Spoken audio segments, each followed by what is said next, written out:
লোকসভা কেন্দ্রের নির্বাচন। দক্ষিণ দিনাজপুর জেলার 6টি এবং উত্তর দিনাজপুর জেলার 1টি বিধানসভা নিয়ে বালুরঘাট লোকসভা কেন্দ্র। এই কেন্দ্রে রয়েছে 15 লক্ষের বেশি ভোটার, সেখানে 6000-এর বেশি রয়েছে ভোট কর্মী। পাশাপাশি 1559টি বুথ রয়েছে এই লোকসভা কেন্দ্রে। এখানে চলছে ভোট গ্রহণের জন্য চরম প্রস্তুতি। ভোট কর্মীরা নিজেদের কেন্দ্রে যাওয়ার জন্য প্রস্তুতি নিচ্ছে।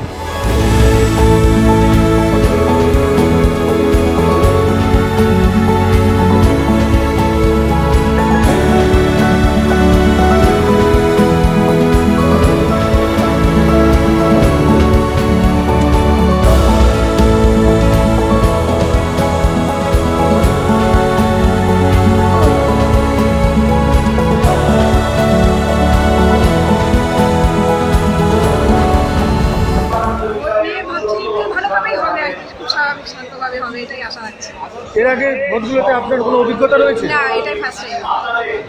সেখানে কি আশঙ্কা বা আশা করছেন? আশা করছি সব শান্তিপূর্ণভাবে হবে। এর আগে তো আমাদের ওইদিকে কোনো আশা করছি সব ঠিকঠাকই হবে। ইয়েতে যাচ্ছি পক্ষে ভোট দেবো, সুস্থ সবলভাবে ভোটটা যেন হয়, যাতে কোনো ঝামেলা যেন না হয়। এটা হবে না কেন, আমাদের দক্ষিণ দিনাজপুর শান্তিপ্রিয় জায়গা, এখানে কোনো ভয় টয় নাই। ভোট গ্রহণকে কেন্দ্র করে কতটা উৎসাহ আপনাদের? খুব আনন্দ, মনে হচ্ছে একটা পূজার মতন উৎসব। আমার খুব ভালো লাগে, ওই জন্য নাম আমি কোনো বাড়ি কাটাই না। খুব ভালো লাগে, শান্তিপ্রিয় জায়গা, এই জন্য ভোটটা দিয়ে আমার খুব আনন্দ। এবার কোন দায়িত্ব পড়েছে আপনার? আমি হচ্ছে সেকেন্ড পুলিং অফিসার। দেখুন, ভোট নিয়ে যেটা ভাবছি যে শান্তিপূর্ণই ভোট হবে নিশ্চয়ই। আর লোকজনের মধ্যে দেখতে পাচ্ছি ভোট কর্মীরা যারা পৌঁছে গেছে অলরেডি। যতটুকু কষ্ট হবে সাধারণত গরমের জন্যই কষ্ট হবে, আর কোথায় কোনো কষ্ট নেই। এর আগে এই ধরনের ভোটে আপনি সামিল ছিলেন?